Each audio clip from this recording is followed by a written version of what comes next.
Bueno, pues nada, bienvenidos. Veo que hay interés por escucharme, que está la sala llena.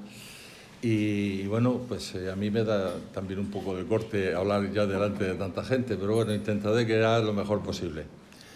Bueno, como bien ha dicho Chema, pues yo nací en plena huerta de Murcia, la huerta en estado puro, que casi aún sigue en estado puro, ¿eh?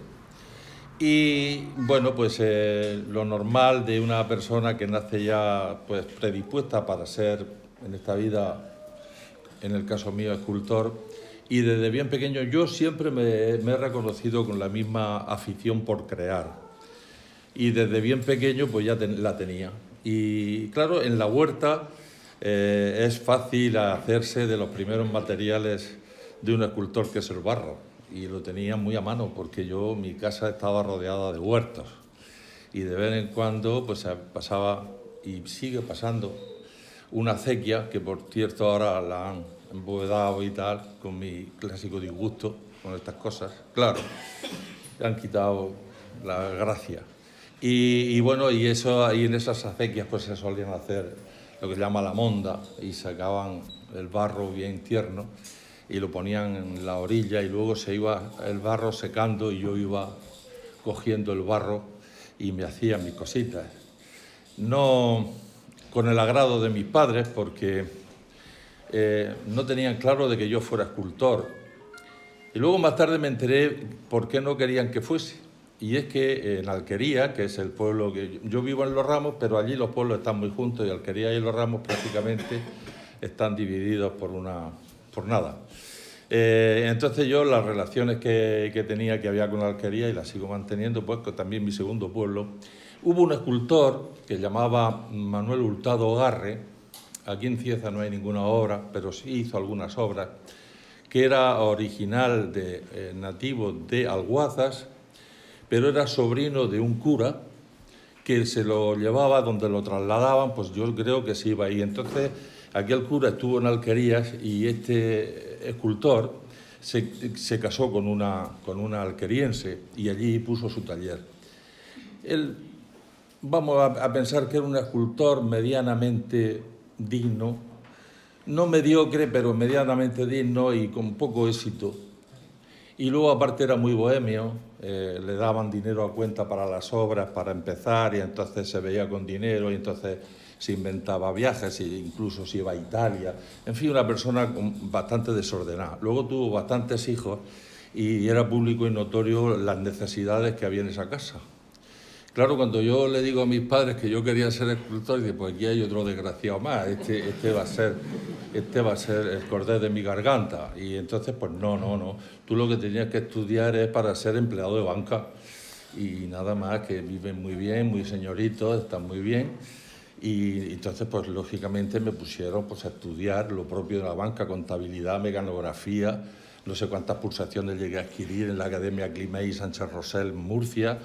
Bueno, la locura, pero aparte de eso, pues yo no quería. Y entonces en el instituto, precisamente de Alquería, fue donde, pues como tenía buenas dotes para el dibujo, pues seguramente en la sala de profesores se llevara un poco la comidilla, y uno que dibujaba muy bien y tal. Y el cura también, volvemos a lo que has dicho antes, otro cura de Alquería, que era párroco de Alquería y profesor de religión en el instituto. Pues aquel hombre fue el que se puso en contacto conmigo. Era un hombre ya fallecido, muy amante de las artes, y llegó a hacer una tesis doctoral en la universidad con respecto al arte, o sea que era una persona muy entendida. Y en aquella época le tenía a Sánchez Lozano encargado una imagen, creo que era una Virgen del Rosario, para una ermita que él en Alquería. Y fue y habló con mis padres, y le dijo, hombre, sí, lo que hay que apoyarlo y no quitarle, sino al contrario, pues darle ánimo y ponerlo en marcha.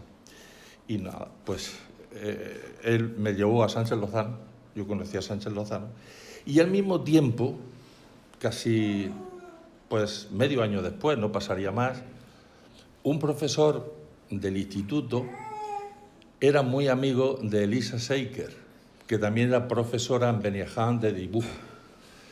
Y entonces, entre el cura por un lado y este profesor de dibujo o sea, este profesor que era de Ciencias Naturales, pero amigo de Isa Seiker, pues el uno me llevó a Sánchez Lozano y la otra me invitó y me puso, bueno, para que fuese alumno suyo en su casa, que tenía el taller en la calle de las Balsas.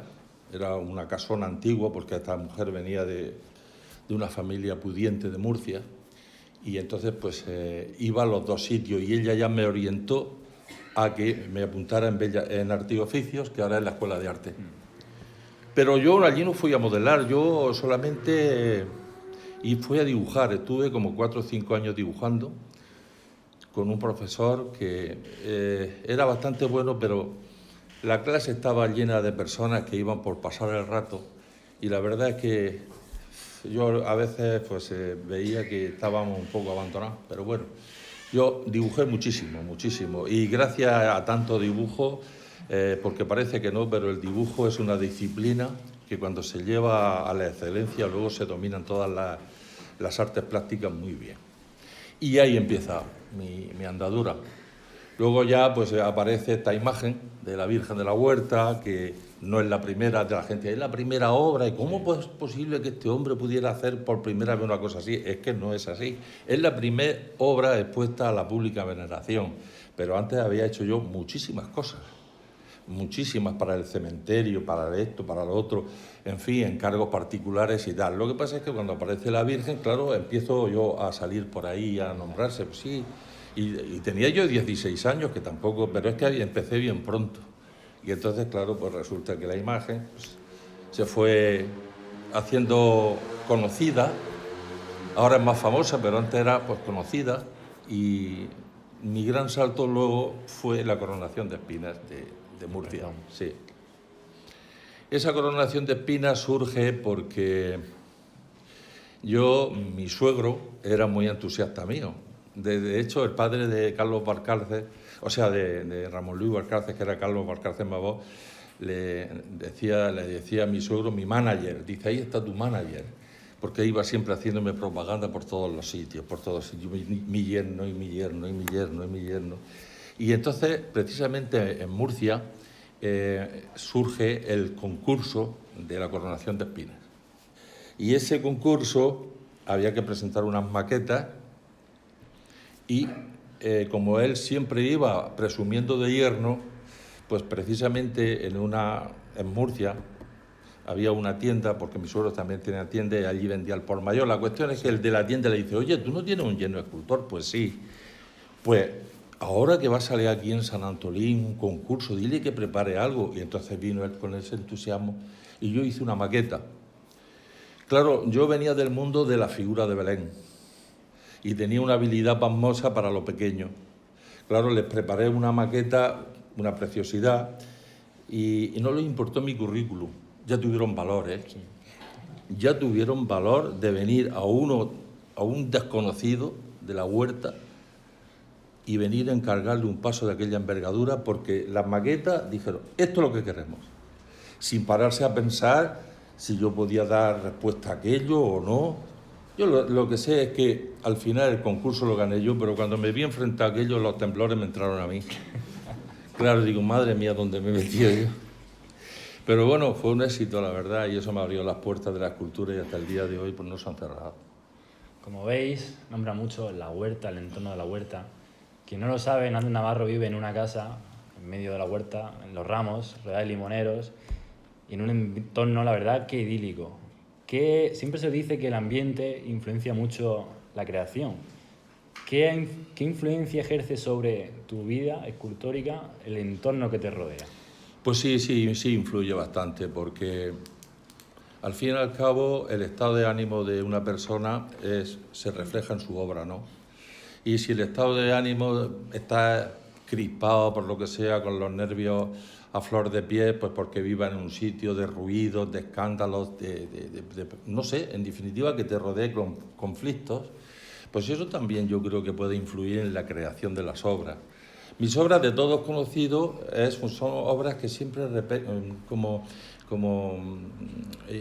tiene imprimido sosiego y mis imágenes parece que que nunca tienen crispación, siempre son sosegadas aun en momentos críticos de tortura, como en las imágenes de Cristo torturado y tal, pero siempre procuro no sé, plasmar en ellos el ambiente de sosiego y de tranquilidad que creo que es el que me rodea. Mi ambiente es sencillo, es un ambiente familiar, nunca... a veces gente dice, esto es un santuario de paz. Digo, bueno, pues la procuramos, la verdad, que así sea. Pero sí que es verdad que el ambiente donde yo vivo, allí en la huerta, pues es un ambiente idílico. Ahora mismo ya está la floración aquí vosotros tenéis la floración de los frutales y allí está la floración de los naranjos y los limoneros, que el azahar también es algo hermosísimo. Ahora pronto para San José o por ahí acuden por allí en torno a mi casa, a mi taller, 4 o 5 ruiseñores que no hay dinero en el mundo para pagar sus cantos. Y si tú me dices que con ese ambiente no se puede crear, pues entonces no se puede crear en ningún sitio. Aquello es lo más parecido a un claustro cartujo, silencio absoluto y poca cosa más. Y así estoy. ¿Cómo es el día para la gente que no conoce el taller de Pepe? ¿Cómo es el día en tu taller? Pues como otro, no sé, por lo menos el mío es bien sencillo, pues empezar con la mañana con ilusión. Yo los domingos por la tarde, pues la verdad es que ya como tengo un hijo que es un poco, para ciertas cosas, un poco rabioso, y dice, yo no sé para qué queréis la vida eterna si no sabéis qué hacer los domingos por la tarde. O sea que ya los domingos por la tarde yo espero que llegue el lunes. Dice, ¿cómo es posible que una persona esté deseando de que llegue el lunes? Pues sí, la persona que va a trabajar por una obligación y encima si el trabajo que tiene no le gusta, pues va como un esclavo bajo el látigo, pero en cambio yo me voy a mi taller a pasármelo bien. Decía Confucio que búscate un trabajo que te guste y no trabajarás en tu vida. Y es verdad. Es un divertimento, llega momentos que hay que apretarse, porque llegan fechas que, en fin, que hay que también someterse un poco a la disciplina de lo que te rodea, ¿no? Pero generalmente es una gozada. Y yo por la mañana pues empiezo de muy buen pie, con muy buen ánimo, y así paso el día. Sí, trabajando lo que me gusta, sí, es que no puedo pedir más. Y encima me pagan, perfecto. Vamos a entrar ahora un poco en Cieza, que estamos en Cieza. En 2006 realizas tu última obra para Cieza, el Cristo en la Lanzada. Sí.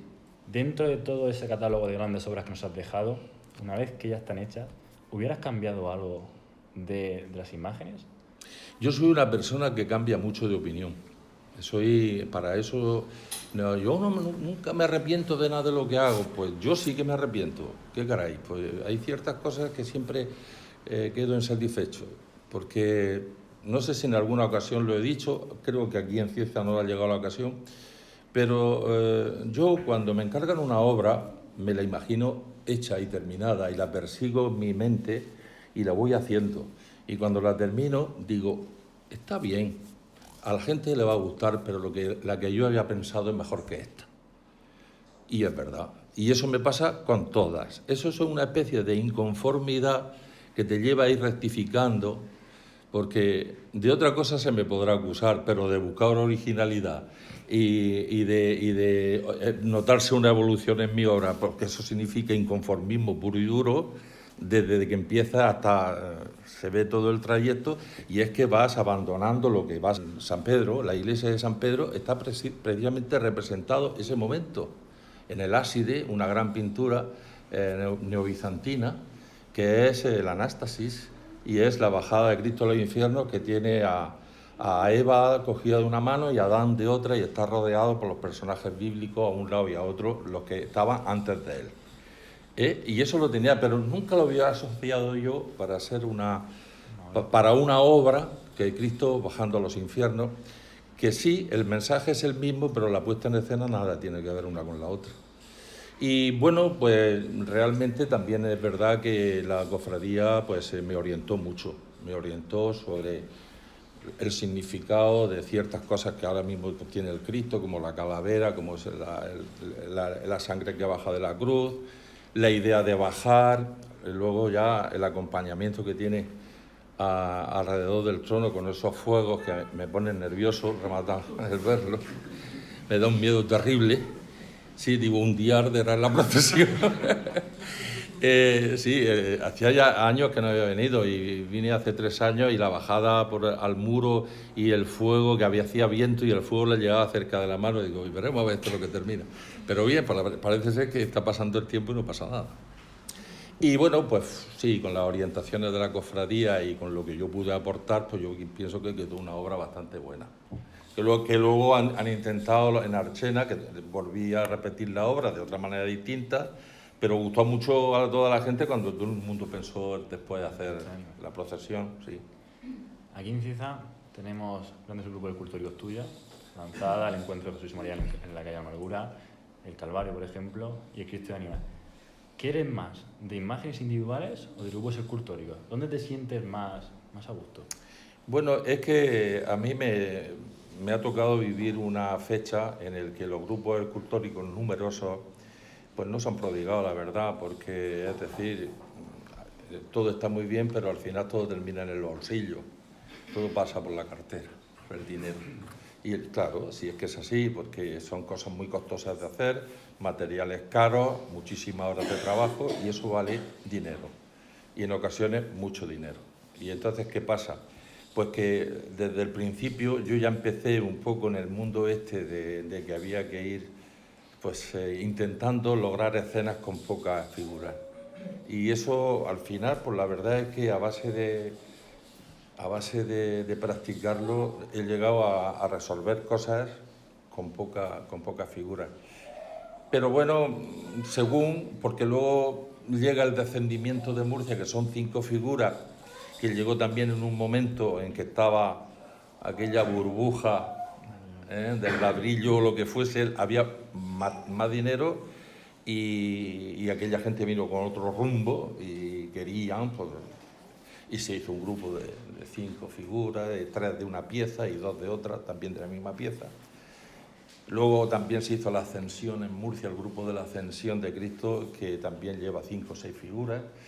O sea, el lucimiento del escultor depende de la cofradía, pues el rumbo que venga, porque todo depende de los encargos. Miguel Ángel demostró lo gran escultor que era porque tenía por mecenas a los Medici en Florencia y al Papa en Roma. Si no hubiera existido ni los Medici ni el Papa, Miguel Ángel nunca hubiera podido demostrar su valía personal. Pero es que era su valía personal, que quiso la providencia, que se juntara con el dinero y luego pues salió, pues eso, claro. ¿Qué pasó en Murcia con la catedral y la fachada?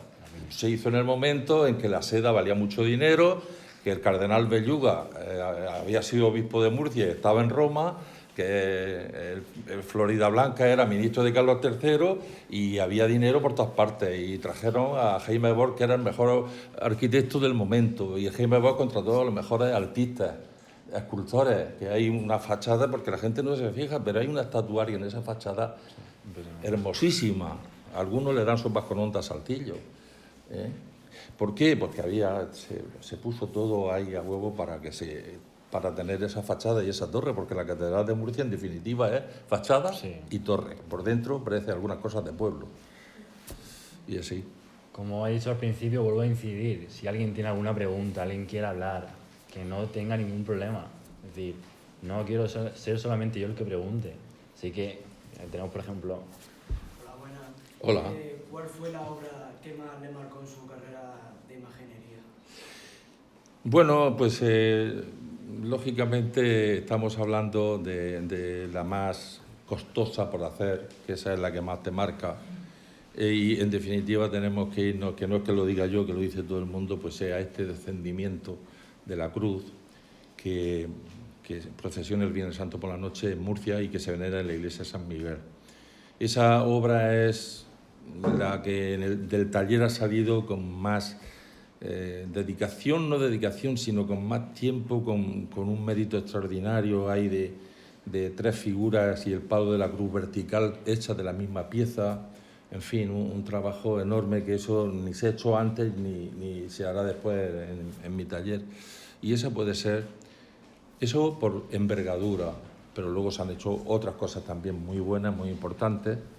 Las que hay en Valladolid también son bastante buenas, o sea, y las mismas que hay aquí en Cieza. Por ejemplo, el paso de la Lanzada también ha sido un reto muy grande con ese caballo y el Longinos encima y tal. Yo que sé, a medida del trabajo y de los quebraderos de cabeza que te da una obra, pues le da más importancia. ¿Alguna pregunta más o seguimos? Vale. Seguramente lo estamos haciendo muy bien. Muchas veces en la tranquilidad del taller nos ha hablado sobre tu obra aquí en Cieza, pero ¿qué supone la Virgen del Encuentro y el Cristo de la Misericordia para ti? Pues yo siempre he dicho que mi mejor dolorosa es la Virgen del Encuentro. Y lo digo sin temor, ni no porque esté en Cieza, lo he dicho muchísimas veces. La mejor representación de la Virgen dolorosa que yo he hecho es la Virgen del Encuentro. Y he hecho muchas, ¿eh? Hasta incluso yo, para mí, me gusta, estoy más satisfecho que incluso la que hice para Valladolid, que es una obra así, como esta, distinta, pero una obra, la Virgen de la Amargura de Valladolid. Y esta tiene una gracia especial, no sé, tiene un algo que aquella no tiene, y aquella no está despreciable tampoco. Pero también es verdad que hay una frase que yo también repito mucho, que lo mejor es enemigo de lo bueno. O sea, una cosa es buena, propone otra cosa mejor y ya es enemigo de eso que es muy bueno. Pues siempre hay algo que siempre va superando a lo bueno, ¿no? Y en este caso, pues esta Virgen, porque esta Virgen, y ahora se ha podido demostrar que le quita San Juan y sigue siendo ella la reina del grupo. O sea, que si está San Juan, bien, pero si no está, tampoco pasa nada. Porque ese encuentro que se hace y tal, y además la Virgen queda extraordinaria, aunque no lleve la imagen de San Juan. Posiblemente dentro del paso, pues sí que la necesita. Pero como Virgen suelta, se puede salir en una procesión sola y no, realmente pues fue en aquel momento, fue una obra muy aplaudida, tanto aquí en Cieza, pero también fuera, porque este paso ha dado mucho que hablar fuera de Cieza también, por informaciones que me han llegado, que me han dado a mí y tal, siempre sale a relucir mucho el encuentro en la calle de la Amargura, con lo cual, pues bueno, es una satisfacción. ¿Y el Cristo de la Misericordia dentro de esa gran cantidad de crucificados? Sí. Pues este es uno de los candidatos también a ser el campeón, porque es verdad, me lo ha dicho también mucha gente. Hombre, ante esto yo pues hay una gran relación de Cristos crucificados que ya hay algunos que son tanto monta tanto, ¿no? Por el tamaño es este posiblemente el más corpulento. Este Cristo de la Misericordia es el más corpulento, porque también es verdad que tenía que luchar contra la grandeza de una estatua ecuestre que es Longino Montacaballo. Entonces el Cristo también tenía que hacerse grande, pues para que el grupo que está delante no lo perjudicara. Y bueno, es una imagen con un escorzo y luego el rostro, o sea, lo que es la cabeza, la caída y las que deja del cabello, pues le dan toda la tragedia a la imagen. Es lo que más le ayuda. Está como el Cristo de Velázquez. El medio rostro cubierto por el pelo es la tragedia del Cristo. Ya en el final de tu trayectoria, que ya cierras el taller, se acaba ahí un gran camino, ¿cómo ves la actualidad escultórica? ¿Cómo es el panorama escultórico que te rodea? Pues yo creo que el panorama escultórico va por buen camino. Aquí tengo a mi discípulo aventajado, Antonio Jesús, que tanto como persona como escultor, como persona genial y como escultor, va por muy buen camino y terminará siendo un gran escultor. Lo que hace falta son encargos, ¿verdad? Y que vengan muchos, porque al fin y al cabo, cuanto más se trabaja, más se aprende. Hay muchas cosas hechas ya, pero bueno, nunca se sabe. Yo le auguro muy buen futuro. Y otros alumnos que tengo en otros sitios, pues también van muy bien. Y que no lo hagan mal, porque si no me dejan a mí como la chata, ¿eh? Madre mía, pues este dice que es alumno de Pepe Hernández, que ve lo feo que hace esto, lo mal que hace el otro. A mí eso me sienta muy mal. Tienes que hacerlo muy bien, que para eso han sido alumnos míos. Pocas has hecho a lo largo de la historia, entrada de Jesús en Jerusalén, emprendimiento, ánimas. ¿Qué es lo que te ha quedado por hacer una vez que ya, como he dicho antes, es el final de tu trayectoria artística? Pues me ha quedado por hacer un Cristo yacente, no he hecho nunca ninguno. Un Cristo yacente, ya ves.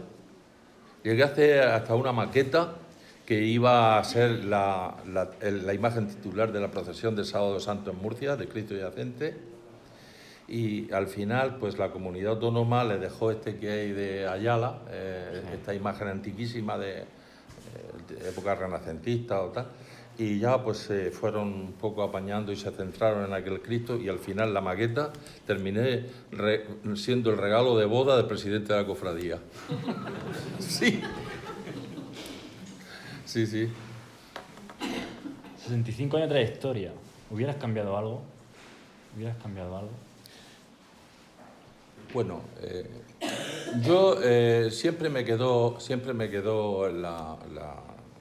pues a lo mejor el pequeña espina de haber tenido más tiempo para la escultura civil, porque yo creo que en mi obra se nota muy claramente que tras una imagen religiosa, que trato siempre de infundirle pues la unción que necesita, para ser una imagen sagrada, pero destila la escultura como en estado puro. Siempre he procurado en mis cosas que sean escultóricas, no imágenes religiosas. Bueno, son imágenes religiosas, pero no con la trayectoria que las imágenes religiosas han venido de aquí atrás, en su aspecto de imágenes de vestir, de imágenes enlienzadas, de todo ese mundo que un poco raya en la artesanía. Eso nunca Lo he hecho, porque es verdad que las economías de las cofradías no todas pueden aspirar a tener tallas completas de mi gusto, y entonces pues ha habido que hacer de todo, ¿no? Pero es un mundo que no me ha gustado tanto. Está como el mundo de la policromía. No es lo mío. La decoración para mí es porque lo manda el guión. Hay que hacerlo porque son imágenes que hay que sacralizarlas con el color, que es que le da el realismo suficiente para provocar fe. Porque la misión de una imagen no es nada más que provocar fe. Las imágenes no hacen milagros. El que piense que una imagen hace un milagro está equivocado. Eso son cosas de idólatras.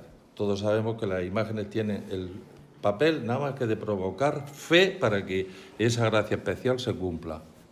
Como también se puede provocar a lo mejor la gracia especial por miedo de escuchar, pues no sé, una obra de Bach o de Mozart, que no solamente tiene por qué ser escultura, también puede provocar la fe una pintura o la música, ¿verdad? Entonces, yo siempre he tenido claro que hay que esforzarse pues, por lograr imágenes que llaman a la devoción y que provoquen la fe. Pero ese paso que hay que dar para lograrlo, que es la policromía, no es lo mío, no me gusta. Lo hago porque lo manda el guión, pero yo hubiera vivido muy bien en el siglo XVI, XVII, incluso el XVIII, en la que los escultores esculpían y los pintores pintaban.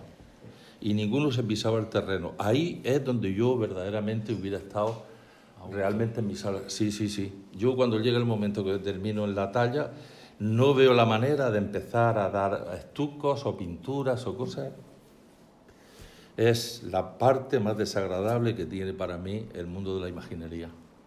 Yo cuando las veo tan bellas en la madera y tal, y digo, madre mía, y ahora empezar a dar color aquí encima y tal, y no me gusta, y ya creo que no me va a gustar. No me va a gustar. No. Muchas veces hemos hablado de que en tu obra intentas alejarte de recargar mucho con policromía, dorados, para buscar a veces lo sencillo, hacer de lo sencillo lo sublime. Sí, es una frase que yo empleo en el mundo que viene del pasado, fundamentalmente después de Trento, y lo que trataba era de impresionar mucho al espectador con las imágenes, que la mayor parte de la gente no sabía ni leer ni escribir, y eran verdaderas catequesis en la calle. La gente sabía la vida de Jesucristo pues por medio fundamentalmente de las imágenes, de las procesiones o de las pinturas. Nadie sabía ni leer ni la Biblia ni nada. Y entonces pues tenía realmente pues, esa misión de explicar. Arquetípica. Sí. Entonces, estas imágenes que vienen del pasado, pues trataban de ¿qué? Pues de impresionar muchísimo. Había imágenes que llegaban a ser verdaderas marionetas en manos de sacristanes y de esto, de mover manos, de tal, haciendo verdaderas, no sé, y era para impresionar y tal, qué lástima y esto y qué pena y tal, y Cristo bendiciendo y lo otro. O sea, si en aquella época hubieran contado con los adelantos de hoy, hubieran hablado las imágenes. Sí, hubieran hablado. Entonces, había en Murcia un Cristo que desapareció, no se sabe si desapareció en la Guerra Civil o qué pasó, y le decía el sermón, en plan huertano, el sermón de las boqueás. Y era que en el sermón de las 7 palabras, pues por algún resorte, el Cristo que estaba así, hacía así, ¡pum!, y dejaba la cabeza caer, se moría. Entonces, o desenclavamientos, una serie de cosas. Y entonces eso, y luego sobre todo adorno sobre adorno. El barroco, y era rizar el rizo. Estaba el horror vacui que no podía haber ni medio metro sin nada, había que poner algo. No se concebía la sencillez por ningún sitio, tenía que ser todo cargado, recargado y más, hasta llegar a tal altazón. Llegó la cosa que tuvo que llegar el neoclasicismo y empezar a quitar de en medio cosas, y llegó una sencillez absoluta, luego el romanticismo más, hasta desembocar ya en el arte actual, que está el minimalismo, lo otro. Pero es que todo viene por un hartazón y ya un recargamiento de tal que provocaba verdadera angustia. Y en la Semana Santa eso se ha querido mantener, porque la Semana Santa es conservadora y viene de un pasado que marcó muchísimo. Y entonces ahora intentar lograr cosas sencillas que lleguen no ha sido fácil en mi caso. Yo he tenido también muchos problemas con la gente que siempre puso la mirada en Salcillo y en los dorados y en las flores y en los oropeles, en los lujos, en tal. Y llego, en mi caso, pues eso lo dejo de lado. Y bueno, ha habido gente que le ha encantado, que la prueba está la cantidad de obras que he hecho, pero hay otra gente que ha sido muy detractora de mi obra. E incluso pues, buscando otros sitios donde se le hicieran a su gusto, porque lo que sí está claro que yo, mis criterios, pues he sido duro para cambiarlos, no me he doblegado casi nunca. Esta es tu trayectoria. Bueno, yo por último... Dime, Antonio.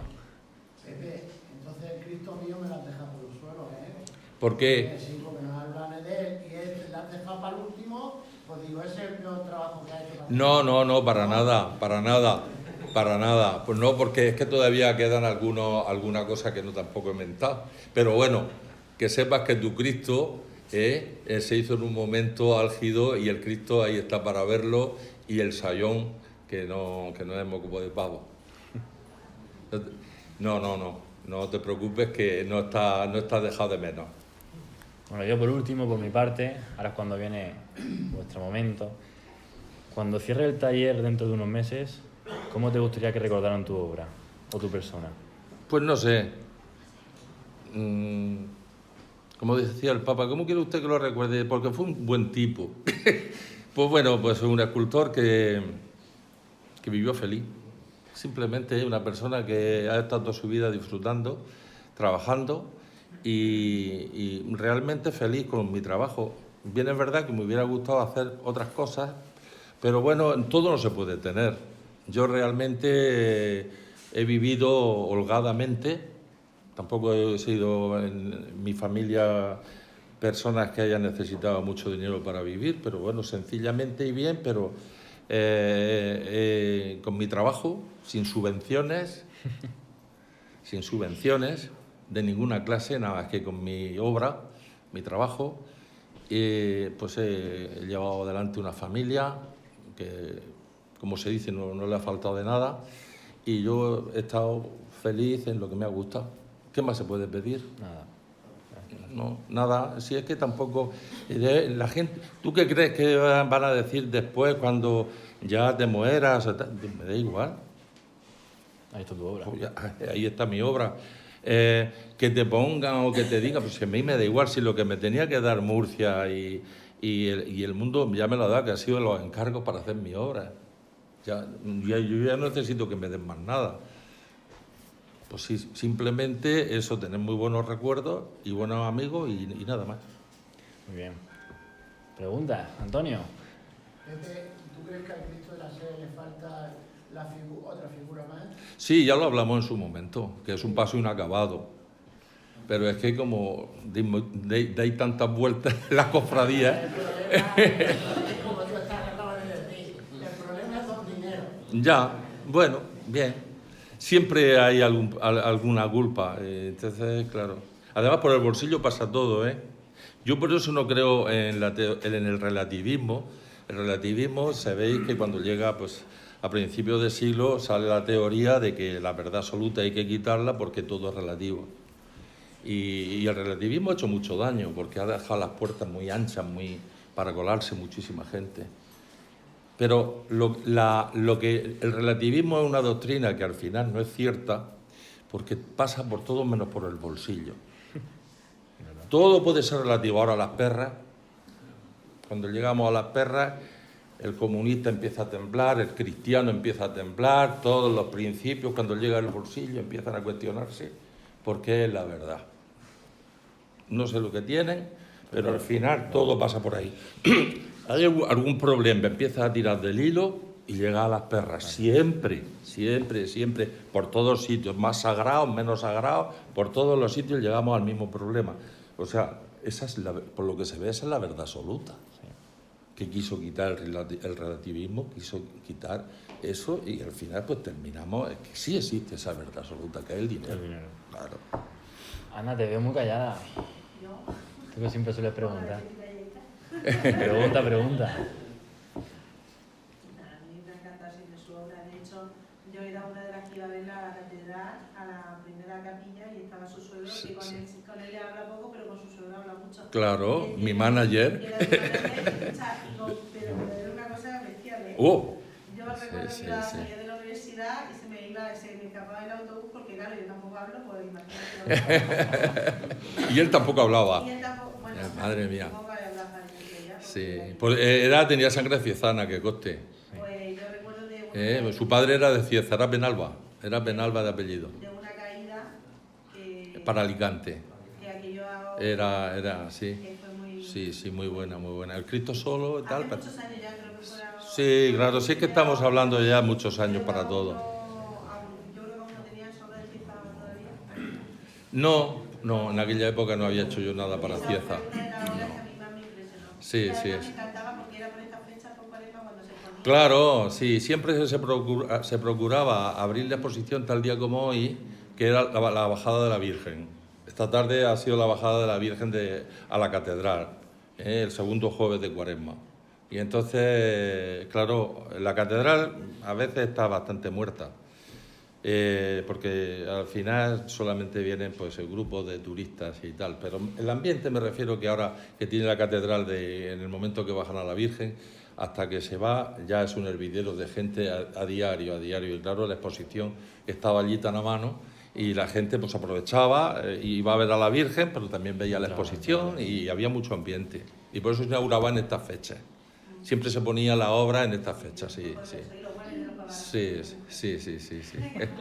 Los paparajotes de mi mujer. Sí, llegaron a hacer un artículo en La Verdad, porque el articulista que ya se ha muerto, pero ahora es profesor de Derecho Romano, Díaz Bautista. Sí, pues Díaz Bautista éramos amigos y con su mujer, Carmen María. Y un día pues lo invitamos a cenar y hizo mi mujer de postre paparajotes, lógicamente. Porque mi mujer es muy buena cocinera, le viene de herencia. Y entonces pues le gustaron tanto que otro día el artículo que escribía en La Verdad ponía paparajotes de verdad. Era un artículo que lo conservamos nosotros. Dice, si el Sacro Colegio Cardenalicio supiera de este postre, se lo mandarían por valija diplomática. Sí, sí, a los cardenales, por aquello de bocato di cardinales. Yo las estoy viendo muchas imágenes tuyas. Sí. Cuando ves la cara, en Sí. algunas vírgenes son ellas. Sí, sí, bueno, es la musa inspiradora. Sí, aunque no copia, pero tener una persona delante, siempre no te vais a ir a una Sí. cosa desconocida y además, perfecto. Enrique, creo que tiene una pregunta. Ah, Enrique, ya te estaba echando de menos que me preguntas nada. Porque su obra a mí no es extraordinariamente admirada, pero realmente la ha sido desde el momento cero. Sus obras han llegado rapidísimamente a la gente y realmente en un momento pues, muy singular en el que Murcia, pues, la obra de González Moreno quizás ni siquiera era extraordinariamente valorada y lo único que quedaba cuando se jubiló pues eran las réplicas y réplicas y réplicas del estilo de Salcillo, de algunos artistas más que tampoco, claro, digas tú, con esa obra, que era como un relámpago, todo el mundo quedaba inmediatamente seducido y que tuvo yo creo que el efecto de que se le cayó a todo el mundo un poco el velo de los ojos, decir, madre mía, esto es otra cosa. Sí. Claro, eso no es muy profesional y supongo que tú lo habrás vivido, no lo sé, pues tuvo que también tener un impacto en las carreras de otros artistas, como conocerías o criticarías, todo eso. Sí. Me pregunto si eso en algún momento te ha llegado a producir pues, alguna incomodidad o tristeza. ¿Hasta qué punto el ser artífice que eclipsaba lo que se estaba haciendo en ese momento en muchísimos Sí. kilómetros a la redonda, pues de alguna vez... Pues llegó a haber hasta un suicidio de un escultor. Llegó a haber hasta un suicidio, sí. Porque empezaron a quitarle obras y me las encargaban a mí. Yo en ningún momento me sentí responsable de aquello, pero este hombre al final se dio un tiro. Y fue por aquello que se ocasionó, porque, pues bueno, eran obras que no gustaban. Pero Aquí claro, tenemos varias. ¿eh? Aquí tenemos obras suyas.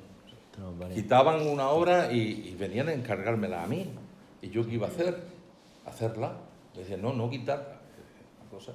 Pero llegó a haber, sí hubo un suicidio. Por todo aquello terminó en suicidio. De estas cosas que...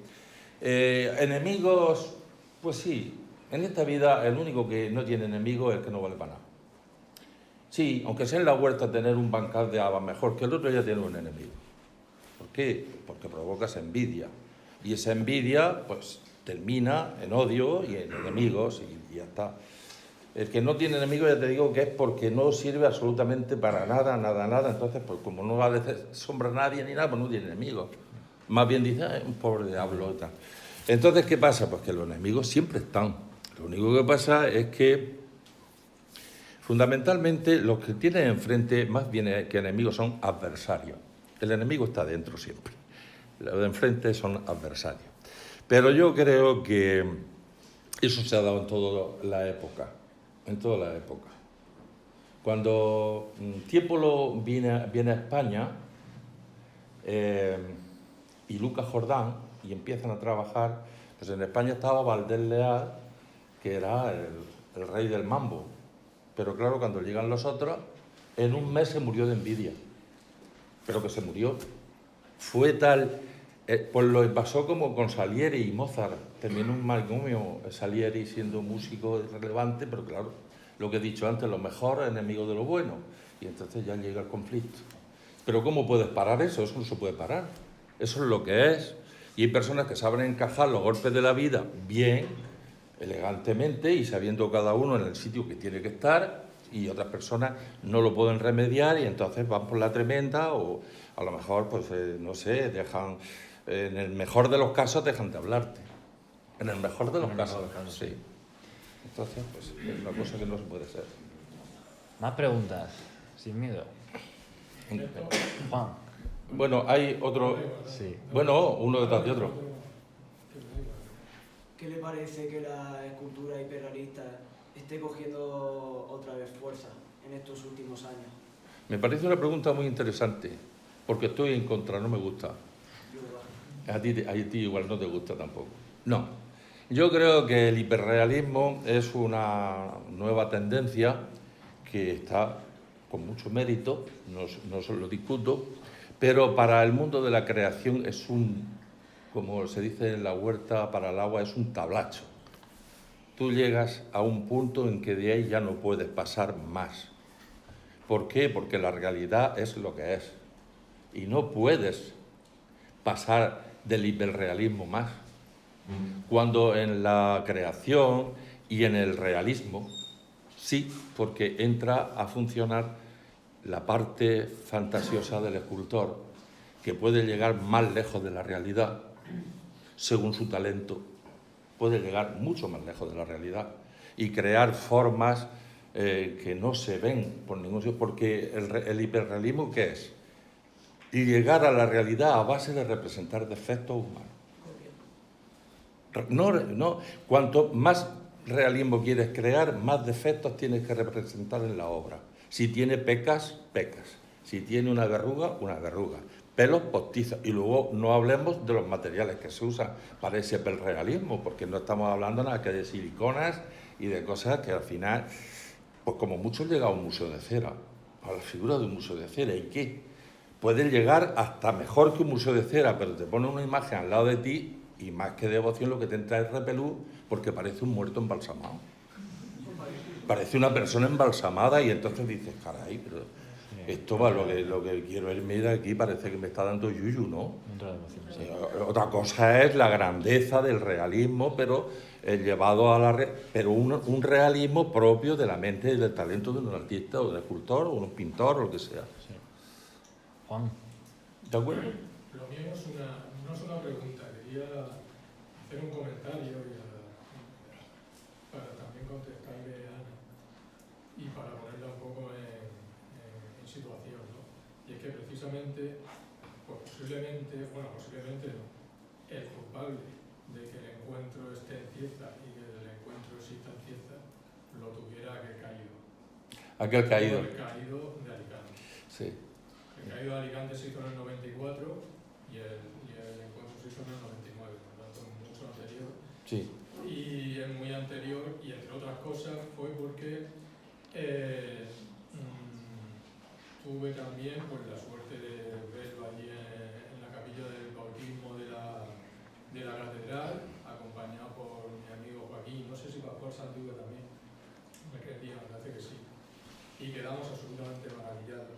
Estaba en el caído, estaba el flagelado del amparo, Sí. y estaba el San Juan, un San Juan, creo que era de San Ginés, de talla completa. Sí, Uno de los pocos San Juanes de talla completa que has hecho. Sí, estaba. Sí, bueno, he hecho. Después hiciste el después hizo el de la alberca y el de Santomera. pero Sí. muy posterior.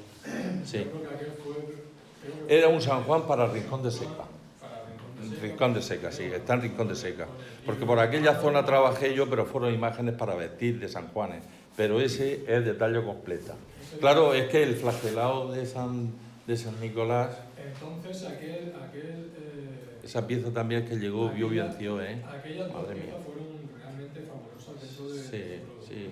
Allí en la catedral, en esa capilla, se pusieron obras dijéramos, de mi segunda fase, porque la primera fase, todos conocida, pues es la obra mía más artillesca, que es la que hay en Jumilla y la que hay en Cartagena, y la Coronación de Espinas de Murcia. Y ya paso ya después, pues con el ascendimiento también de San Antolín, pues paso ya a trabajar de otra manera, abandonando pues la escuela de Salcillo y las maneras de trabajar de los escultores de esa época y tratar de ser. Yo creo que cuando yo me planteo, es decir, para mí Salcillo ni ha nacido ni lo conozco. Y me planteé eso realmente. No ha nacido ni lo conozco de nada. Ahora voy a ser yo malo, regular, bueno, como sea. Y entonces, cuando te planteas dar un giro a tu vida seriamente, al final se consigue, porque la creación es infinita. Y ya si yo abandono esto, me quedo en el aire, ya no voy a seguir funcionando. No es así. Depende también del talento de cada cual, ¿no? Pero no es así. Mi experiencia, desde luego, me vino muy bien el tomar esa decisión. porque ya digo que la creación es infinita. Además, una prueba sencilla. Aquí vemos un montón de gente. Ninguno nos parecemos uno a otro. Y todo se resuelve en cambiar forma en un palmo cuadrado, que es el rostro. Porque no, por no hablar del cuerpo, pero me refiero a los rostros, todos los que vemos aquí. O te pone a la salida de un encuentro de fútbol, que entonces salen miles de personas, igual. ¿Qué tendrá la creación para ser tan sumamente variada? Y por eso es un ejemplo, para que la gente lo entienda enseguida, de que hay muchas maneras de hacer cosas, y bien, sin necesidad de copiar. Sin necesidad de copiar a nadie, esfuérzate en ser tú mismo y al final logras tomar un camino propio. Pero si estás siempre pensando, me encargan tal obra, pues, ha habido muchos escultores que enseguida lo primero que han hecho ha sido irse al Museo de Salcillo, tomar fotos y notas. Ya estamos haciendo segundas cosas que nunca segundas partes fueron buenas. Se dice. Aunque decía Groucho Marx, dice, eso no es cierto. Porque yo fui a un partido de fútbol y la segunda parte fue mejor que la primera. Incluso le pegaron hasta al árbitro.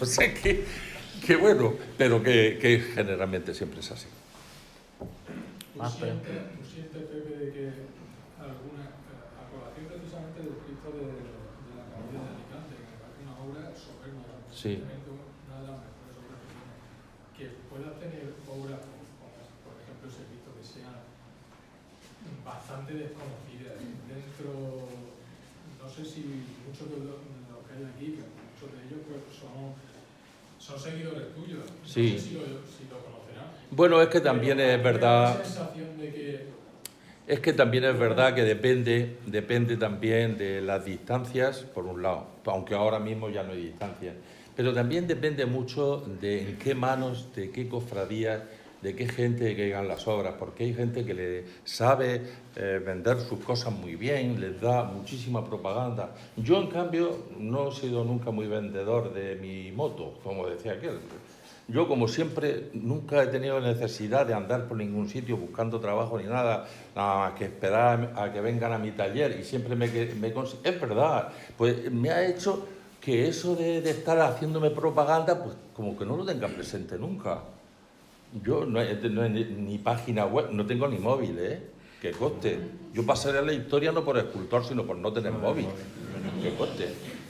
Entonces, pues que nunca me he preocupado de hacerme propaganda, de subir cosas, porque sí que es verdad que tengo unas tablas que me regaló mi hijo y algo de Facebook sí que veo, pero que vamos, que no, para eso soy muy raro. Y no me he hecho propaganda. Y esto que estás diciendo, pues a lo mejor aquella cofradía, pues no es precisamente de las más dadas a dar propaganda de lo que tiene. por cierto, resulta curioso que aquellas dos obras pasaron por tu taller de San. Hombre, es que la caída de Alicante es caída doble. Que aquella es que cayó... Bueno, las cosas un poco de los... Sí, de los alicantinos. Sí, tanto uno como el otro llegaron por dos caídas. Pero es que lo de aquello fue rocambolesco, lo de Alicante. Vamos, por no bajar una cuesta, bajaban el trono con una grúa. Y lo subían, lo bajaban con una grúa al patio de los maristas, me parece que aquella iglesia, o los maristas, no, los capuchinos, María Auxiliadora, no sé, los capuchinos. Bueno, pues ahí está el patio con una rampa, pero fácil, perfectamente. Pues nada, por ahorrarse la rampa, pues una grúa, cogía el paso, lo subía desde el patio y lo ponía a la calle. Y cuando volvía, idem de lo mismo. Venían muy cansados, pues al patio. Por donde la grúa pierde pie y cayó paso, Cristo, grúa y todo al patio. Y gracias a Dios que no le pasó nada a nadie, pero podía haber hecho una matanza, porque estaban abajo ya esperando que llegara. Lo que pasa es que seguramente aquello dio unos vaivenes que le dio tiempo de salir a gente corriendo y cayó, claro, el Cristo se arrancó de la peana y saltó por los aires y cayó en medio del patio, de la misma inercia con que cayó aquello. Y la grúa, el brazo de la grúa por otro lado, un desastre. Y aquí en Murcia, en el paso este, eso fue otra desgracia, porque fueron unos bancos de estos que llevan ruedas. Y pasó que terminó. Y menos mal que todo es a procesión pasada. Y encima de todo, pues, por lo menos no se notó la falta en la procesión. También una rueda chocó contra una losa que estaba un poco más levantada, y entonces esa rueda, yo no sé por qué, hizo que el banco se desplazara y el trono también cayó de cabeza. Y se rompieron dos figuras, el Cristo y el sayón. Y tuvieron que pasar por el taller, se restauraron y bueno, y están perfectamente, pero aquello fue muy duro. Me dio mucha más lástima verlos llegar a la cofradía con las imágenes de Murcia. Más lástima a las personas que las obras. Venían como cuando pasa una desgracia, un accidente en que hay varios muertos y la gente se destroza a llorar y no tienen consuelo. Pues así venían. Yo digo, ¿pero ha pasado algo a vosotros? No, digo, pues todo lo demás tiene arreglo. Todo lo demás tiene arreglo. Además está la suerte que estoy vivo, estoy aquí. Ahora vamos a arreglarlo y ya está. Pero venían llorando a lágrima viva con un desconsuelo tremendo. Seguramente no sabían cómo llegar a mi casa y decir lo que había pasado. Y lo supe entender, y en vez de empezar a decir, es que soy unos inútiles, no, yo empecé a consolarlos, porque aquello era un verdadero valle de lágrimas. Y nada, y luego se arregló, pues bien. Y lo de Alicante, aquello no venía tan confundido, aquello venía abochornado, que no era lo mismo. Y nada, pues también se arregló. Ahí está. ¿Cuál es la obra que más te llena a ti fuera de producción, digamos, de cualquier otro artista? Bueno, yo tengo especial cariño por todas. Tengo una virgencica allí, en mi pueblo, que no es la patrona, pero como si lo fuera, que es la menos importante dentro del mundo del arte, porque la verdad que no la puedo poner por delante de nadie, de ninguna obra, porque es muy sencilla, pero es la obra posiblemente de esas que tiene en el corazón, pues por tenerla al lado. Es como cuando una familia, pues hay hijos que se casan y se van y luego se queda uno a vivir, pues el que más cercano está es el que más se roza y el que más, ¿verdad? Pues pasa con aquella imagen de la Virgen, pues que forma parte de la vida, no de mi vida, sino la de mi familia, de todo. Y entonces, pues esa imagen, pues como obra sentimental, pues yo creo que es la campeona. ¿Por qué? Porque la veo todos los domingos en misa. Ante ella, pues se han bautizado a mis hijos, han hecho la primera comunión, se han enterrado a mis padres. En fin, forma parte de mi vida sentimental. Entonces, como obra de arte no la puedo considerar que es, porque no lo es, pero sentimental sí.